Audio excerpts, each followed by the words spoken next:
Welcome back, everybody. So this next panel is Bridges. It's Bridge season on Algorand. And the moderator is Ryan Terabellini. He is the head of ecosystem funding at the Algorand Foundation. And on the panel is Michael Knott, the CTO of Undercut Capital, Adi Ben-Ari, the CEO of Applied Blockchain. You heard from him earlier. Kai Harris, the lead core developer at Aramid Finance. Scott Carlson, the head of blockchain, COE, Kudaleski Security. There we go.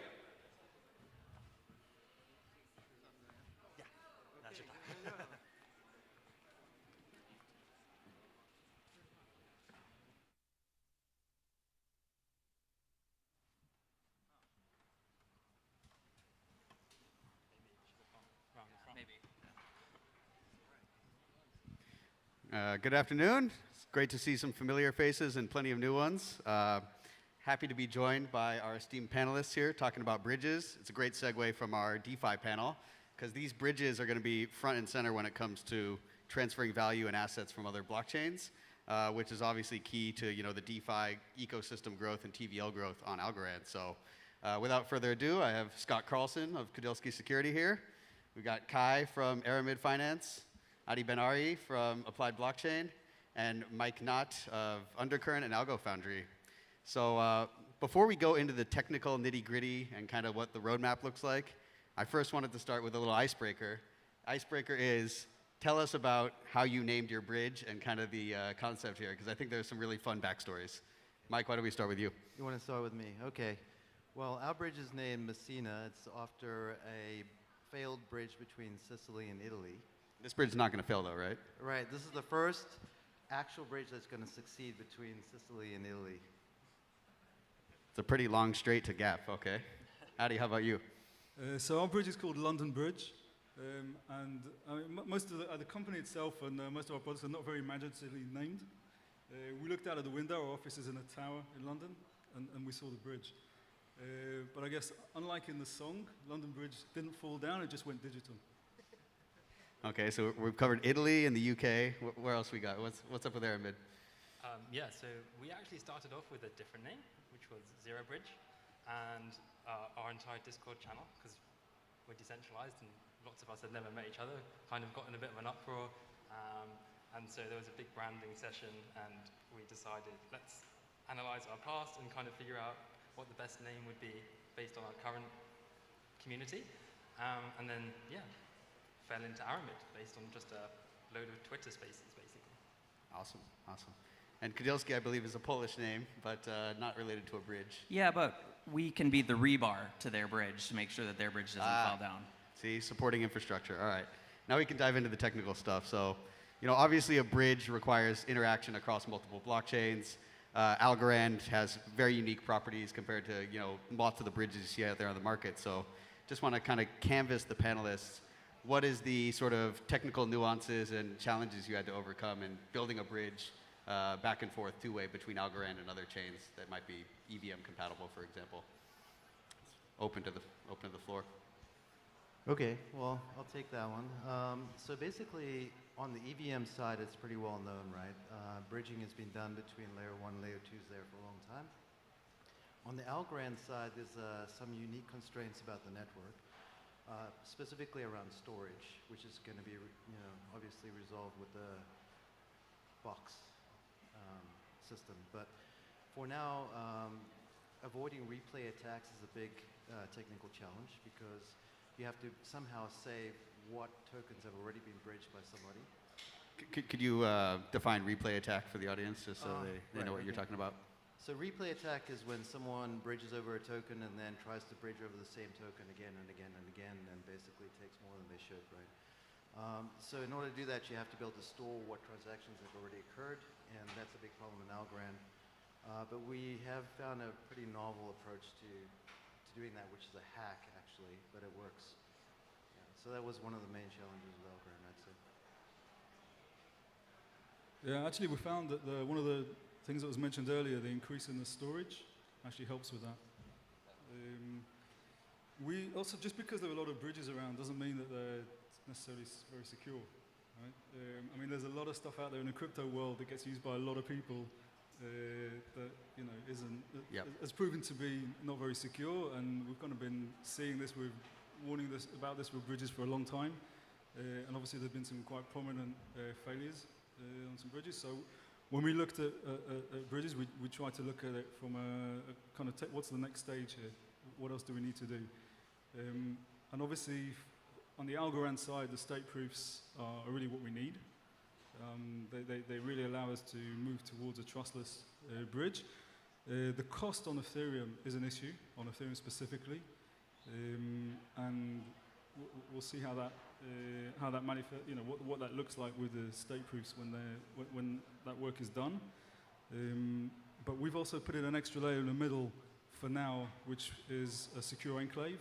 So we use Intel SGX, and that's where at the moment we've got our light clients.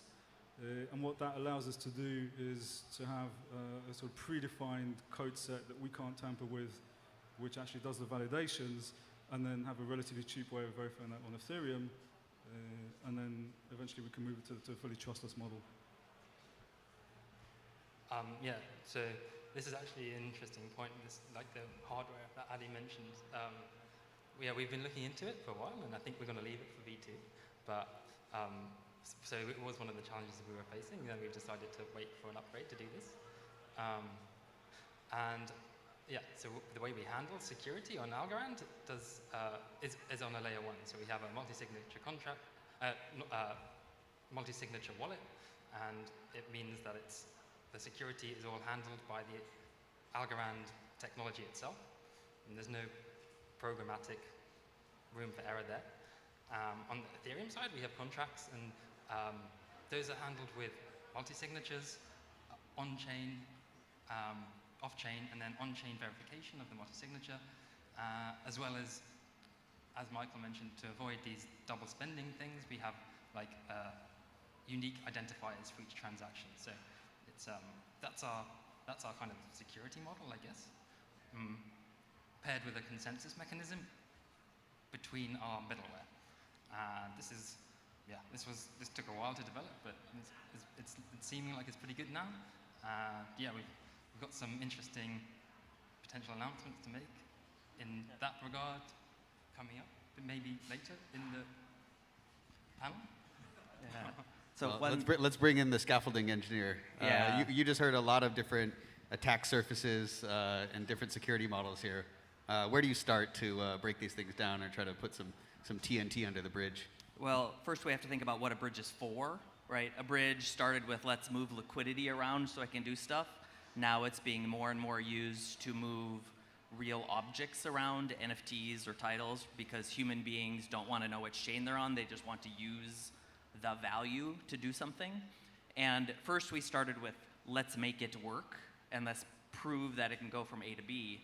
And now we're slowly working through the use cases and the difficult challenges around logic, right? We're moving anything from any point to anywhere, so this is a really tough challenge of logical use cases, and Kadelsky's in a really good position to be working with everybody here to try and iterate through this in a very mature way to let's look at the code, let's make sure it works, and now let's all work together to figure out how do we logically improve this along the way, maybe with some operational tools, maybe with some humans, maybe with some real-time controls, whatever it actually takes, to make this stuff safe as we build this foundation in place.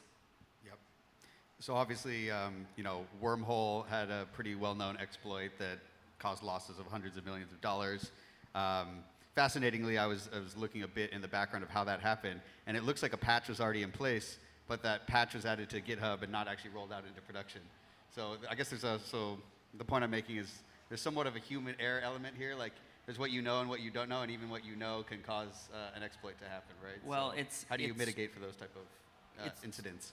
One thing we see in this community, and you guys who are building know this, you build so fast, test slower, release measured, and the attacks come even faster than you can build. And so how do you actually sequence these things that go in different speeds is a really big trick. Adi, I know you've been building things a long time. Like you can't test it and release right away. There's this huge quality hurdle in between build and deploy, right? Yeah. I mean, obviously there's pressure to release. There's always commercial pressure and everything else. But I was saving that question for last. there was something else I wanted to add just on just I guess the designs of the bridge, because we found two classes of problems. One is the communication layer, which is what we've talked about so far, and the state proofs really solve that, or helped us towards solving that. The second is really the kind of design pattern that you put on top, right? How are you actually handling tokens? What are you moving? You know, are you doing wrapped tokens and building up liquidity on either side, or are you doing a burn and mint? Yep. The more we started to talk to different projects in the Algorand ecosystem, the more we realized that actually there might not be a one solution fits all, right? For example, some projects started on Ethereum, minted tokens there, then discovered Algorand, and then minted tokens on Algorand, so now they've got tokens on both chains already. So what do? You can't really have a wrap token now as well on those chains. So we just had more and more of these conversations, discovered that actually there's a fair amount of complexity out there that needs unpacking. Absolutely, yeah. That kind of previewed what my future question was going to be is, what are the sort of, obviously EVM chains to Algorand is kind of the vanilla version of a bridge that we're talking about here. Like, which assets do you think are most prime for, moving over to Algorand to kind of avoid the high gas fees and costs associated with being on Ethereum? Like, we want to port them over to Algorand once and hopefully keep them there because the DeFi ecosystem is so vibrant, right? So any thoughts on which ERC20s, which ERC721s, or which assets, which haven't even been minted yet, are suitable for your bridges? Okay, so our approach has been just to try and reach out to the ecosystem, right? Basically, all of the different DEXs and all the different people are doing DeFi, and try to work with them to figure out which tokens they want to bridge. But obviously the original ones or the usual suspects, the value tokens on other chains, so ETH and wrap BTC, USDC, other stables, and then anything that would give a DEX or anything in the DeFi ecosystem a sort of a leg up by being able to bridge that liquidity over. I think a lot of the things that are speed of human are really good targets for bridges, because with the time to reach consensus being known and the fee to do so being known, this is a pretty good place to end up, because not only can you do the green thing, but you know your cost going in and you know when your asset will arrive. And if you can move across the bridge in that period of time, why not put those assets that you need to get somewhere at a certain time? Why not just do those?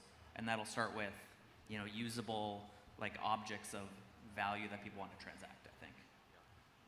So, although we haven't done it at the moment, I think NFTs have a really cool potential here. We had some internal conversations about maybe where this is going, and the reason that Ethereum is around is because Vitalik got annoyed by his World of Warcraft gear getting sandbagged, and so maybe it would be cool if people could have these cross-chain GameFi situations going on. That would be fun, right? I don't know. This is something we sometimes talk about internally. I think anything that wants to come off Ethereum because it's too expensive can come to Algorand, right? Anything like that is a candidate. So I think it's open season, right? As long as we have good bridging. Another complexity that we found, though, that's worth saying again when we spoke to projects, is a lot of projects might have a standard interface for their token, but actually have got some custom code, right? Yeah. More and more projects have this. And so when you're bridging, again, you need to consider that, right? You've got some rules that apply to the token. Where they apply to the token on one chain, you want them to apply on the other. So again, it's something that we've had to consider beyond just the communication layer. Yeah. Great point about the token standards, because, for people new to Algorand standard assets kind of baked into layer one. There's no token contract, right? There's no predefined functions necessarily that come associated with that token. So having an understanding of, what is the ERC20 token functions and what are the parallels that you would see in the ASA side of that token are very hard. Or you have to understand that in advance before you can actually mint it on the Algorand side, right? And NFTs as well, you need the metadata, right? Or you might have royalties logic. Yep. So if you have an ERC721 NFT on the Ethereum side, you know, what's the standard that you're going to build it around on the Algorand side? Is that ARC3, ARC69? So how are you guys approaching that question? 721s are even more complex because they're grouped, and in Algorand they're not. Yep. Right. So another class of problem. So have you come to a solution yet, or are you still what we've seen discussing? other bridges for other chains do is actually create separate, completely separate 721s. But we've looked again. If we work project by project, then we can build that in. If we let people just freely use it, then we won't know how to do it. Right. I mean, I guess the envisioned end state is any token, any chain, right? So, you know, you can't be doing one-off integrations for each token standard, Yeah, right? exactly. Yeah. I think I want to add here, you know, I don't want us to recreate a traditional cyber problem with this, which is the software supply chain problem. Like when you start to chain so many if-thens, if I have a token and I own it and then I bridge it and then I can do something with it, like at about the fifth if, it gets uncontrollable in cybersecurity land. And so the tools that these guys are building with like the standard way to do something helps get rid of some of those supply chain problems. Because when real businesses, real industry starts to use bridges, you know, the Disney NFT or the property title, and you know, all I want to do is use the movie player on Algorand to watch my Ethereum movie, and I have to bridge it and then get rid of the lease and then move it back, and then I want to give it to my kid, and like these real world use cases people just want to work, and it's a highly complex, maybe, bridging activity under the covers, and they all might need to talk to each other, but there has to be a standard pattern, and we just have to be aware that we should have a nice slow approach. Methodology, yes, thank you. To which everybody here is following. It's great. Yeah, I think that's a great point about, you know, most interactions with bridges that people will have in the future is completely obfuscated, right? It's hidden from view. But there's all this technical complexity underneath. I think today we live in a world where it's like, I want to use a bridge, and it's quote unquote trustless, but you still have to trust that that bridge was well architected, designed, and the code is working as expected in production for your assets to be safe, right? So on this spectrum of trust, where do you feel like we're all operating? Like, are we leaning towards trustless? I guess state proofs will help reduce some of the overhead for bridge developers like yourself, but where do we stand right now? That's a good question. Trust I no think one. Yeah, trust no one, right. I think there's always some kind of trust that has to happen, right, especially in the Algorand system because of the way that it's architected, the constraints. There's a lot of centralization, at least in caching and sort of off-chain processing. So I don't really see a world where you don't trust anyone ever, but I do think that it's possible to get to a place where you can observe or introspect the code that's running before you use it and trust the code. So there's no human involved. I think that's probably the best case scenario. I think we can get to the, you know, aim for trustless, or as close as we can get to it. These are all relative terms, right? But the other thing to think about is user experience. Because using a bridge can be quite traumatic, right? Especially if you're bridging to Ethereum, right? You know, the asset's gone on one side, and you're waiting and waiting. It's quite scary.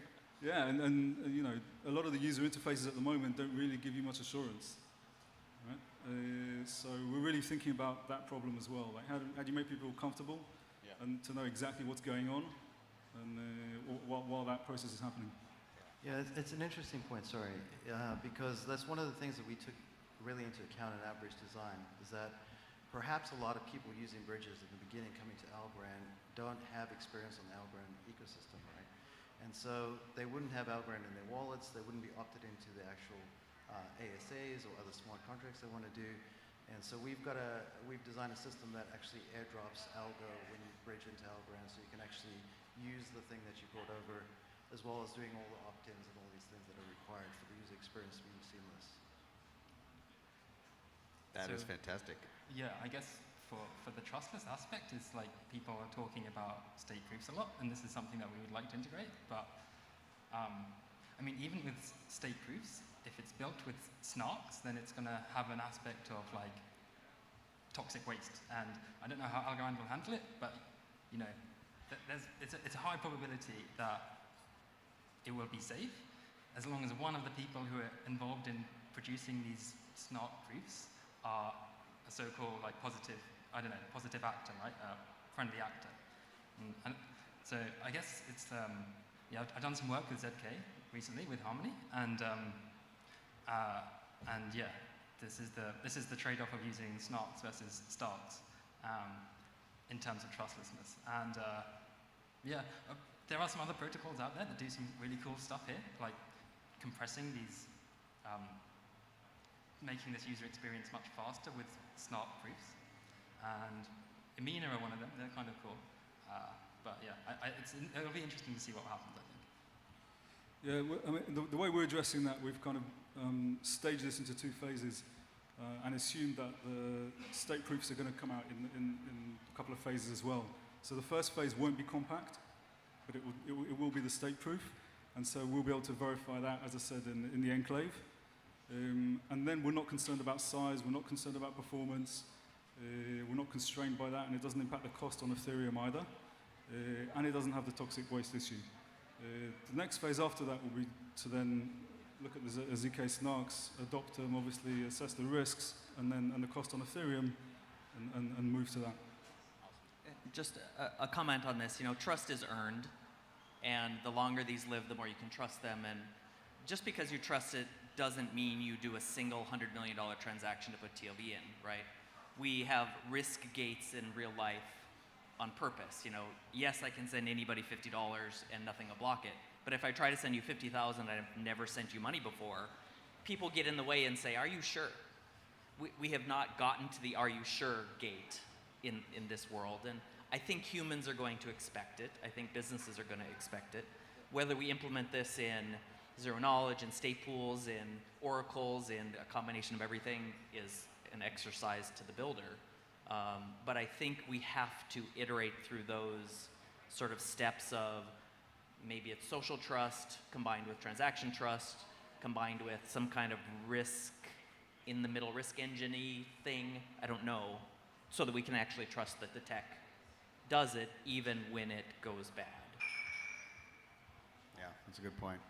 I was also thinking, you know, all of your bridges are at some stage of development or moving on to testnet.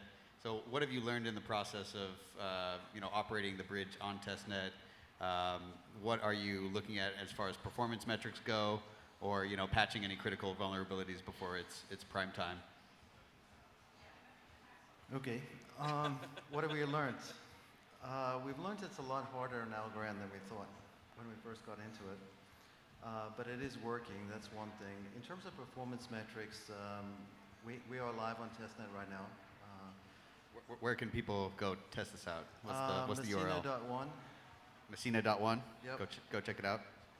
And it takes about 35 to 40 seconds to complete a transaction from ETH to Algorand and back, just because there's 6 confirmations required in Ethereum. So it's pretty quick. Yeah, that's in terms of performance. I mean, really the only other things about testnet is that there's a lot of bad actors in the Algorand ecosystem trying to break things on testnet. That's one thing to be really considerate of as a project. We're waiting on the state proofs, so we didn't want to release until we have those.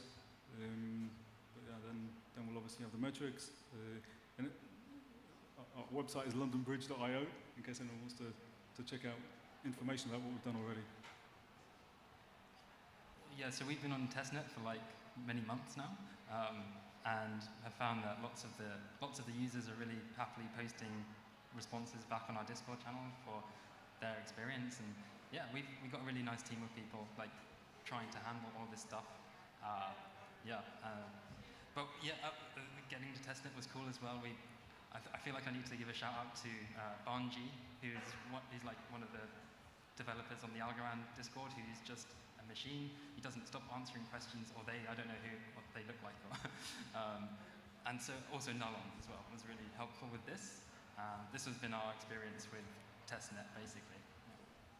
So at what point do you have that degree of certainty that this is ready to go? Like, where does the green light switch on? Is that after Kudelski does 5 audits or 10? After Scott's team is finished.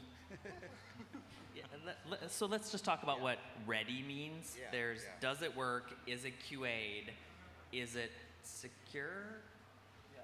So this is a tricky word. secure at the end. A single audit, as good as Kudelski tries to be, is not where you stop. Security is about, let's take a hard look at it, let's work through every use case we can with a human, let's run every tool we have against it, and then let's keep constant eye on it while it's being operated. That's a tricky bit at the end. As you know, we're learning as we go. This is a very nascent industry.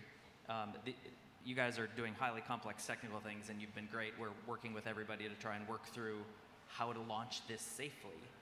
And I think what we've learned is, I mean, you're as ready as you get when you decide it functions, and then you slowly roll it, because there's always somebody that will try to break in, and somebody out there is always smarter than you. Those are the two assumptions in security.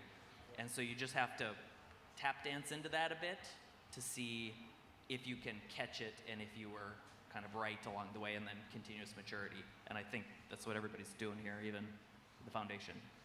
Yeah, so just to add a little bit to that, actually we're working with Kudelski with a new security product specifically for the bridge, which is doing real-time monitoring on the blockchain that can actually detect exploits based on their threat assessment on the same block that it occurs. And our smart contracts have got a special set of features that we call guardrails, or security guardrails, which allow for countermeasures against exploits in real time. So for example, you could rate limit the bridging, set transaction limits, blacklisted wallets, and so on, through different escalation levels that their security operations that's 24/7 would be able to do that on an automated basis. So this is one of the reasons why we feel pretty secure about launching. The other part of that Kudelski piece is involving a security architect from the beginning, from the architecture all the way through the code, the software development lifecycle. It's not just one audit at the end, right? So that's also another major component. Sounds like we'll be ready for prime time soon. I think we have about 1 minute, so I just wanted to kind of canvas the panel. How are you thinking about like the utility of the bridge from a partnerships perspective, right? So obviously people bridge assets over, they want to put them to good use on some sort of Algorand application, many of whom these great developers and teams are here today. So how are you thinking about like which assets to bring and how to plug them into these protocols? Yeah, I mean, we're not trying to come up with this ourselves. We're talking to people. Yep. So we're talking to the projects that we already work with. We're talking to additional Algorand projects out there. And we're getting feedback from the projects on what they want to do and which of their assets. I mean, some of the projects have NFTs and regular tokens and even security tokens. So there's a whole range of things out there. We're talking to projects to see which assets they think their users are going to want to move first. And also looking at some of the more complex problems that I touched on earlier. Cool. You want to go, Aragorn? Yeah, so we've had conversations with quite a lot of the protocols on Algorand, and I think we would like to partner with many of them. And we're also keeping in mind that Algorand is kind of a green blockchain, so we're pretty keen to partner with some other green protocols. Everything's green? Yeah, and for us, what we're doing is we're not really focusing on the direct-to-consumer website in terms of a bridge. Our business is more focused on having bridges and infrastructure. So we're trying to find partners that want to integrate bridges directly into their protocol, so that you can basically, the users using the protocol don't know that they're bridging a token over it. It's just part of the experience. Yeah. Cool. One more thing like that, if you're developing an application on Ethereum, on Algorand, you should already think about bridging, right? Because it's always one of the biggest questions for users is liquidity and so on. Yeah. So think about it from the beginning with your application. Yeah. Talk to one of the teams here to understand some of the complexities and maybe take it into account when you're designing your assets. Think about the blue ocean of other blockchain users who might arrive at an Algorand app for the first time and say, how do I do stuff with this? Great. And hopefully the product experience is like, oh, slow, so many confirmations on this side, and it's so snappy on the Algorand side, right? So make it happen. And if I can add one thing on the use cases, so everybody invents a new use case every day. And some of the questions you have to ask yourself, besides security and does it work, is what is it when I bridge it? There's still a bunch of unsolved legal questions here. If I own the IP on this side and I bridge it, I assume I still own the IP, but it's a different object. Do I still own the object? Who owns the object if it's in your contract? Like these things don't have case law in every country. So if you're doing something that's has legal assertion to it, you know, talk to me, talk to us, and figure out how to answer these questions before you do it. What's the value? Does it have to be, is it a backed token, right? Is there a token on the other side that Yeah. still has to be there? And if it disappears, what happens? Exactly. Exactly. Great questions. Well, a fantastic food for thought. Thank you for joining us. It's been very insightful. And get ready for bridge season. I think it's coming this summer. So thanks very much. Thank you, Ryan.